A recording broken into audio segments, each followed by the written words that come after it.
Greetings, my friends. Hope this day finds you safe, healthy, happy, and thriving.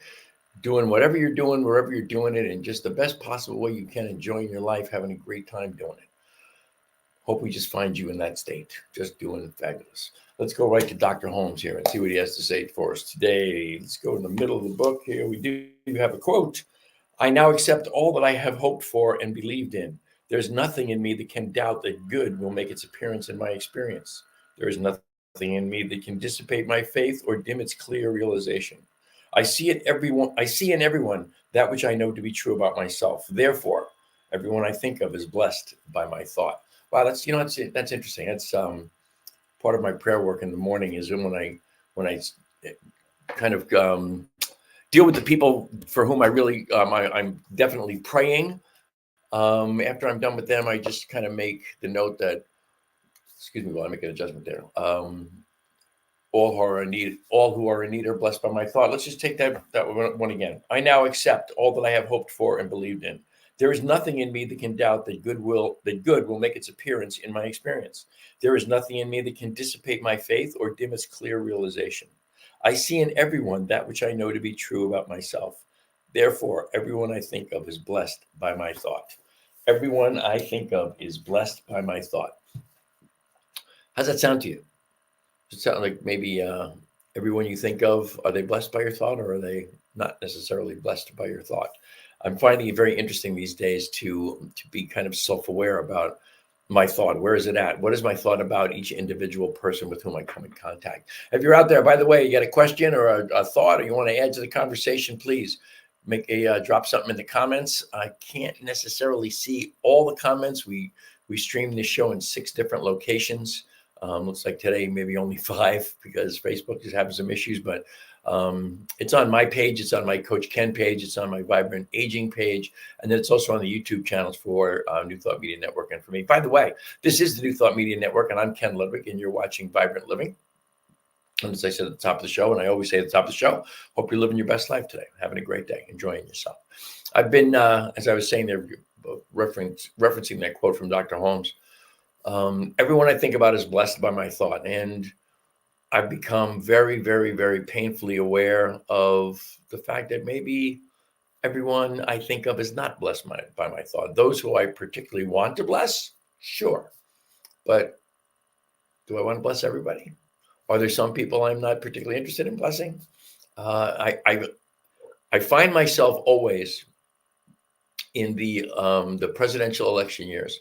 I find myself getting caught up. I'm kind of a political junkie, and I get caught up on what's going on. And these last 3 election cycles, because of the one person who has run in all 3 of them, has brought us to whole new spaces in our discourse, in our ability to get along with one another, and our ability to know that everyone we think about is blessed by our thought. We won't necessarily bless everyone. I found myself getting in a couple of political arguments that I've done my best to gracefully bow out of. I had one post that I put up about just generally in favor of the person who I think is the better human, if you will. And I had to take that post down twice because of the nastiness that got into the conversation. So I guess my question for myself and for everyone is, how am I looking at my fellow man in disagreement?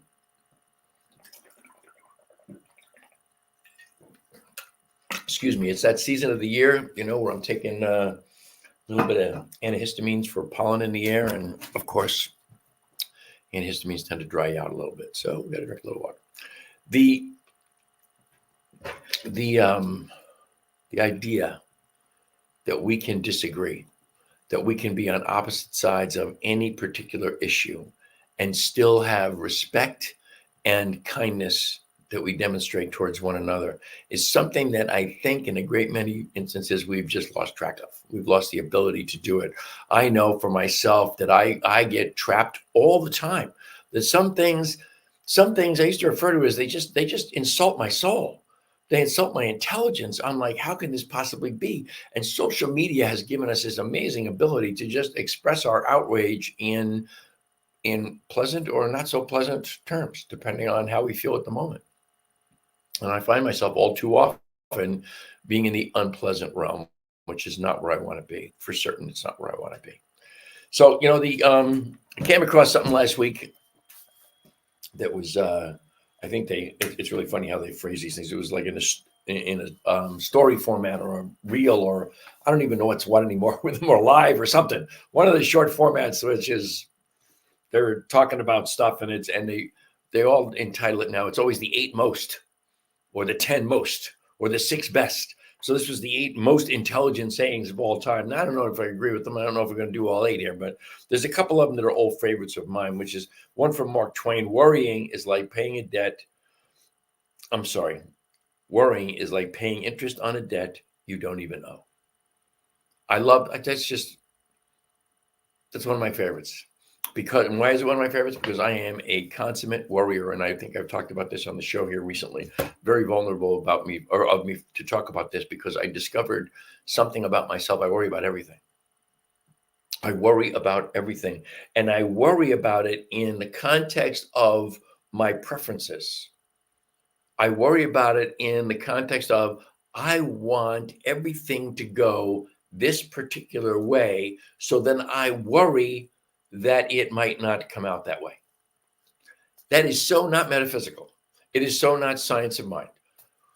The opposite, the metaphysical way to do that, the conscious way to do that, the enlightened, if you will, way to do that is to know exactly how I want the day to work out, and have absolute faith and total confidence that it is going to work out exactly that way, and not only not worry about it, but surrender that intention over to the divine mind, and know that everything that I think about, every thought that I put into the universe is unfolding for my highest and best good. Again, remembering always that nothing happens to me. Everything happens for me. And it has to happen for me for a very specific reason, because everything happens from me. Every single moment of my life is a manifested moment. I've talked about this many, many times on the show. It's a manifested moment. And that manifested moment came directly from my thought, my intentions, my activity.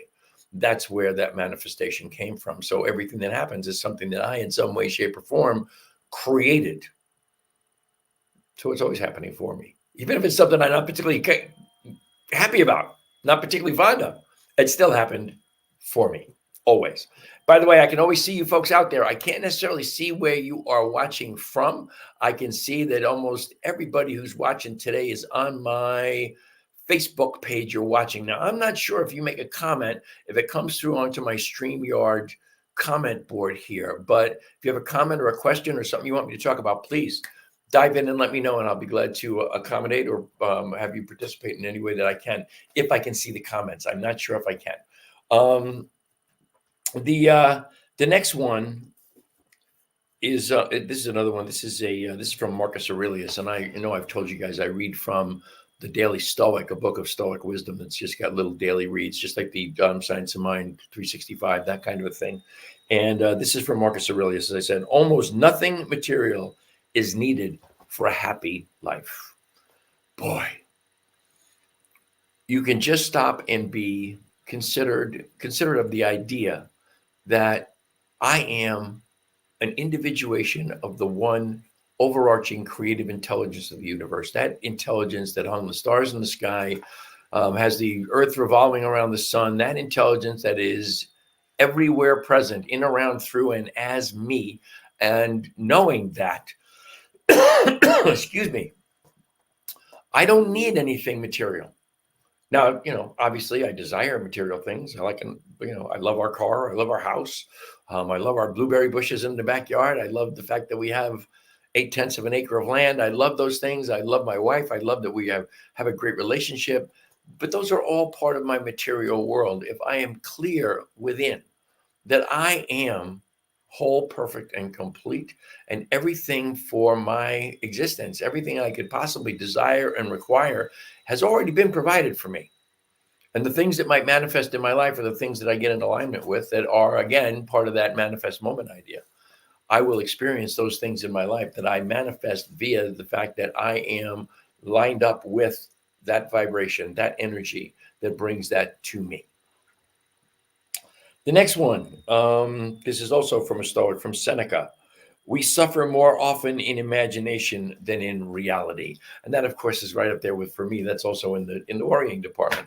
I so often suffer so much more in my imagination. I imagine things are going to go wrong. I discovered something yesterday about myself, and I don't know if you're one of these people, but I was in meditation, and yesterday morning, and I realized that I absolutely was I was thinking about something that's kind of a dream, traveling in a motorhome. I've kind of given that dream up because traveling in a motorhome is more complicated than maybe I want to get in my life. But it was kind of a dream for a long time. And I was in my meditation. Lisa and I were traveling in the motorhome.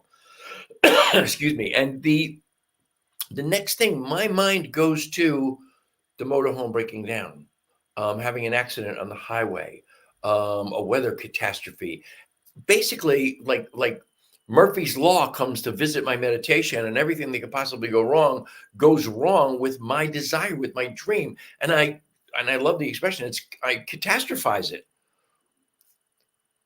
And if you do that, then any dream you have, any thought you have about becoming more in this world, and you have to become more in order to experience more, you must become more. You must become the person deserving of the things you desire. It's never going to happen if all you have is negative thoughts about what happens when that desire manifests. And in fact, I read it in and I can't remember where exactly I read it, but whatever I read it in or on or where, whatever it was actually a sign of depression. Now, I've not considered myself particularly a depressive person, although I find that there's many challenges to happiness and a feeling of well-being when you've done what my beloved Lisa and I have done. When you've moved 1,700 miles cross country after, in my case, 46 years in the same place or same state, and Lisa 25 years, both of us in Colorado, and then moving 1,700 miles to North Carolina, to a place where we knew exactly that many people, Zippo. There's a lot of challenges to that. And there's challenges too. You buy a house, it's a used house, and you just you have the inspection done. And when the inspection's done, you're pretty sure everything's perfect. It's all great. And then you live in the house for a while, you discover it's far from perfect. And there are things that have to be fixed, and things you were like, oh my God, does that have to be fixed?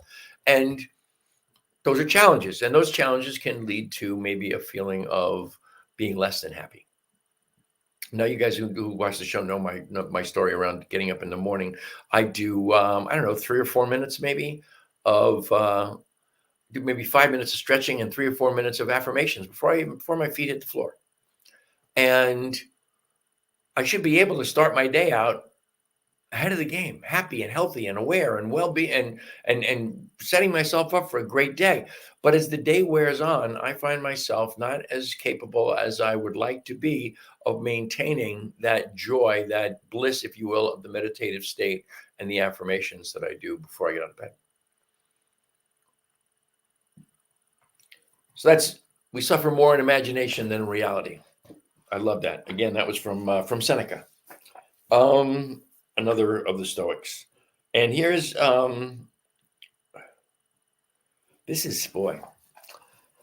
no man is free who cannot control himself. Think about that one. No woman is free who cannot control herself. That's from Pythagoras. Pythagoras is, you'll all remember him. Pythagoras is the father of the Pythagorean theorem, right? The sum of the square of the two sides of a right triangle are equal to the sum of the square, or equal to the square of the hypotenuse. So that's Pythagoras. I think he was one of the, also considered one of the Stoics. But the idea that we are not free as long as we can't control ourselves means that we are always enslaved to those preferences that we have.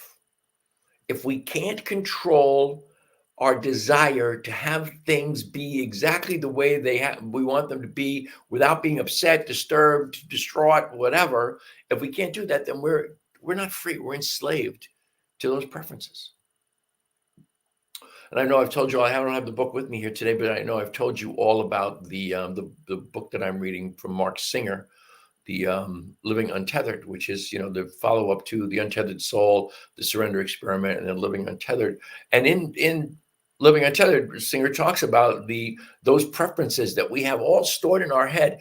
Every single experience we've had in our lives, we have categorized as a preference or not a preference. And those are stored in our psyche. And when we come into any situations that look even remotely like what our preferences or lack of preference looks like, then we start to be controlled by how we feel about that and what we want it to be or don't want it to be. I apologize for the coughing. It's that time of year with the pollen in the air, a little bit of scratchy throat, a little bit of nasal stuff. My cross to bear in the springtime. Anyway, so yeah, the idea that it is totally, in order to be free, you have to be in control of your own psyche, your own situation, your own joy, your own bliss, your own happiness, and you have to do it by being appreciative and grateful for every single thing that happens in your life, not just the good or the things that you want, but everything. Have them all be part of your existence. And be things for which you're happy. So that was that one. I love these. I hope you're enjoying these.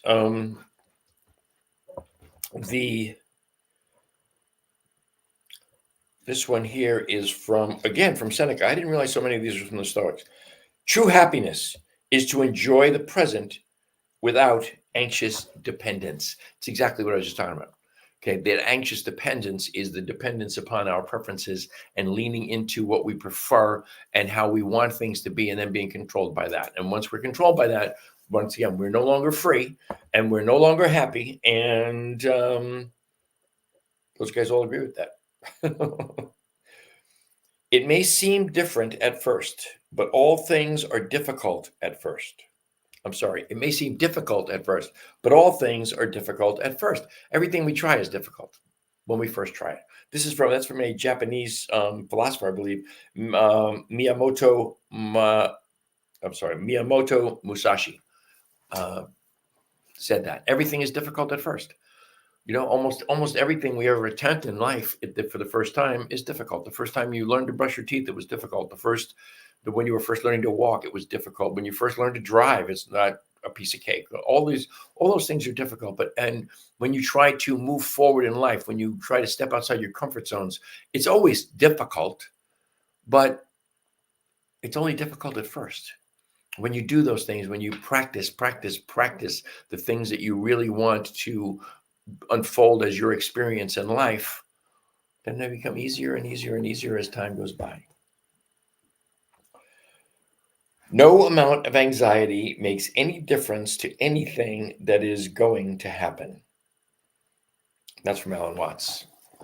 No amount of anxiety. You will never, ever, ever make a difference to what is going to be your experience simply by worrying about it, by being anxious about it, by being concerned, by worrying. It's funny. I didn't read these the first time and I wrote these down. I didn't write them down in this context, but they're all related, aren't they?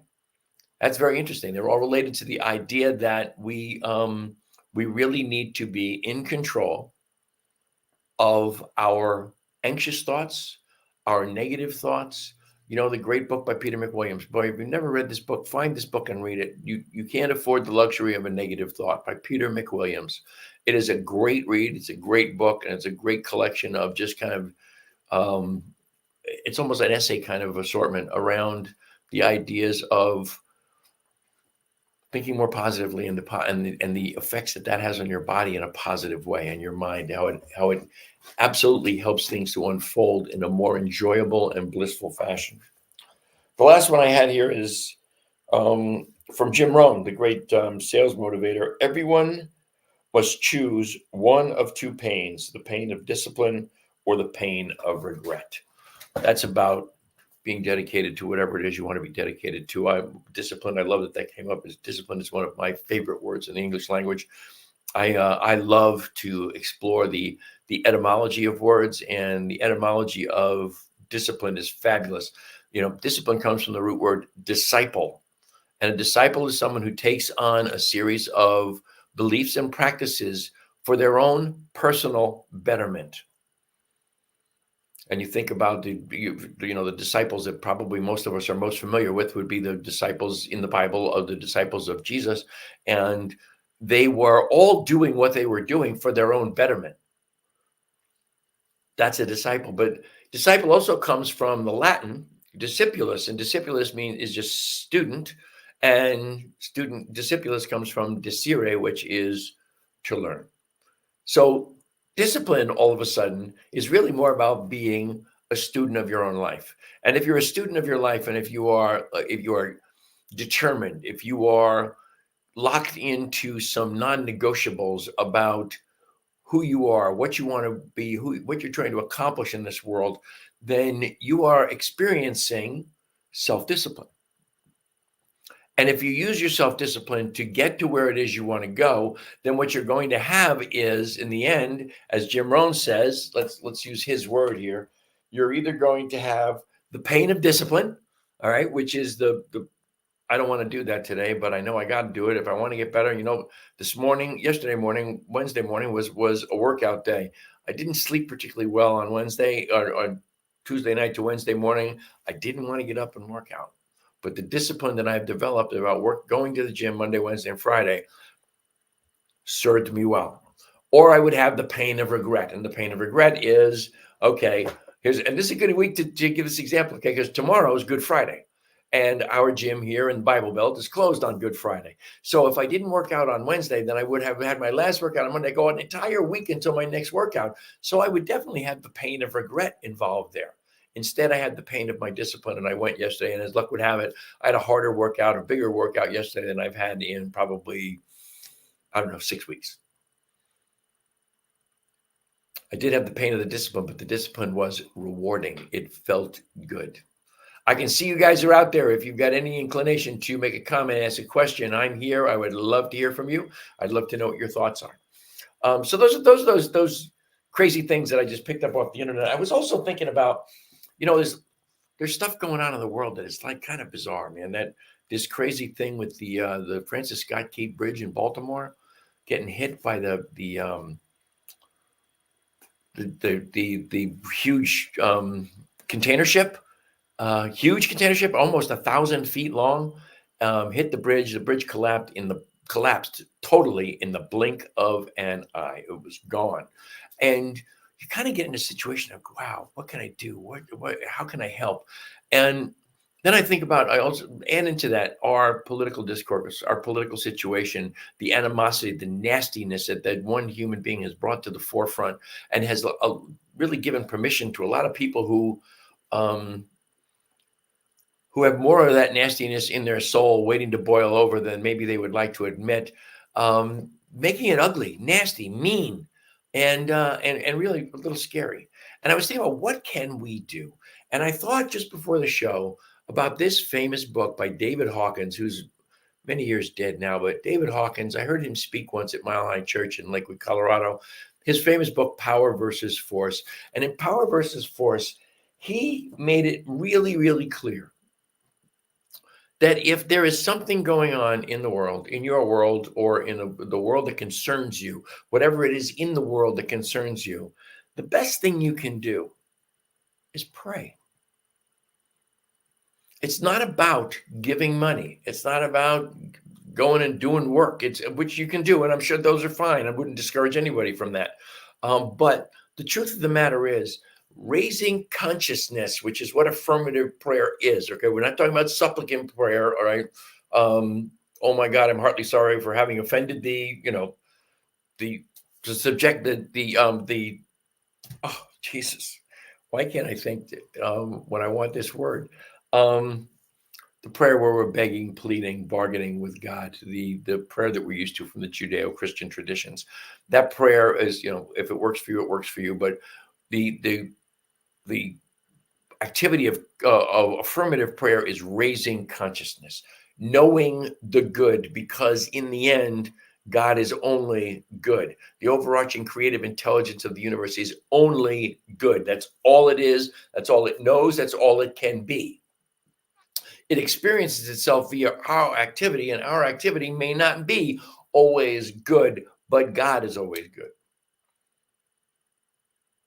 And if we lift our consciousness into that mindset that every experience in one way, shape, or form is compassionate, kind, and good for us collectively, sometimes it's a lesson, sometimes it's a raising of consciousness of people around the situation, whatever happens, it is always lifting consciousness that can change the situation. And right now, we could use a little lifting of consciousness. Our consciousness is pretty shabby at the moment as a nation, as a world. There's an awful lot of nastiness. There's an awful lot of war. There's an awful lot of death. There's the human trafficking, which seems to be just, I don't follow it closely enough. Maybe that's something I need to pay more attention to, but it's obviously an epidemic of sorts. And the only other thing I had for you today is I want to read one thing from the Science of Mind textbook. I want to read something from the chapter on mental equivalence. I think I may have read this last week, and that's all well and good. I may just read it every single week because this is great. It's the chapter in the Science of Mind textbook on mental equivalence, and this is it. I know I am now at the threshold of all good, wisdom, and truth. All the good I can embody is now mine. I have only to open the portals of my soul and accept that which is ready to express through me. I expect fully and emphatically the answer to all my prayers today. Right now do I possess all that I so greatly desire. I remove my fear of lack and negation, for it is the only barrier which stands in the way of my experience of good. I alone can remove it, and I do remove it now. In this moment, my good comes to me enough in despair to give and to share. I can never be exhausted. My good can never be depleted, because that source from which my good comes is inexhaustible. Today, in this moment, the law responds to my thought. My word is one of affirmation, rising from the knowledge that the good, the enduring, and the true are eternalities in my experience. I cannot be apart from that which is my good. My good is assured me by God, the indwelling essence of my life. One of my favorite expressions in the entire world is, my word is one of affirmation, rising from the knowledge that the good, the enduring, and the true are eternalities in my experience. The good, the enduring, and true are eternalities in your experience. That's it for me today. I would like you to remember, New Thought Media Network is a nonprofit organization. Please just go to newthoughtmedia.org. That's ntmedia.org. Click on donate. We are more than grateful for anything and everything you choose to bestow upon us. You can find me on Facebook at Vibrant Aging. It's my beloved Lisa's and my branded Facebook site. Goes right alongside Vibrant Living here on this show. You can send me an email, teamrockitnow@gmail.com.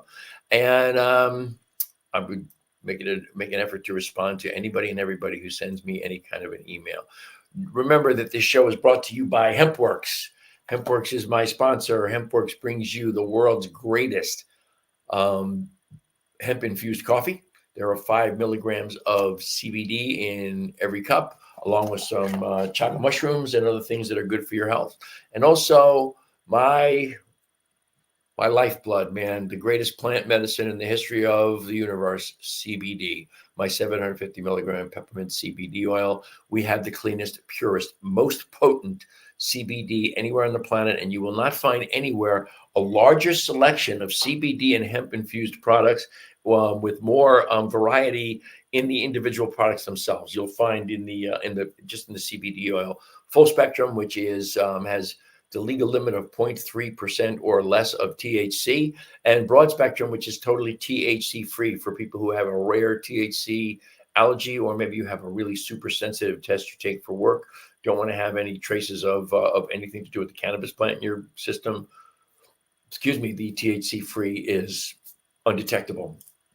You're going to find it in whatever, God, I don't even know what we have now, 8 or 10 different flavors, 3 different concentrations, 500, 750, and 1500 milligram dosage.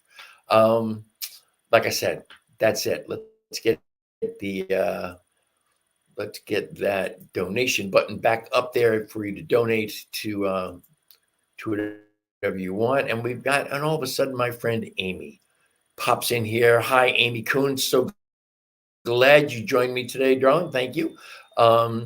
She uses the CBD broad spectrum. She uses the coffee. She loves that stuff. And if you try it, you'll love it. Get with me at teamrocketnow@gmail.com. And I would love to turn you on to the product, or just go to hempworks.com/Ken Ludwig. That'll take you right to my page. As always, I am immensely grateful for the great gift of your time and your attention. I wish you all the love and all the blessings the universe has to offer. I hope you will join me every Thursday at 2 o'clock Mountain Time, 4 o'clock Eastern Time. But until then, my friends, namaste.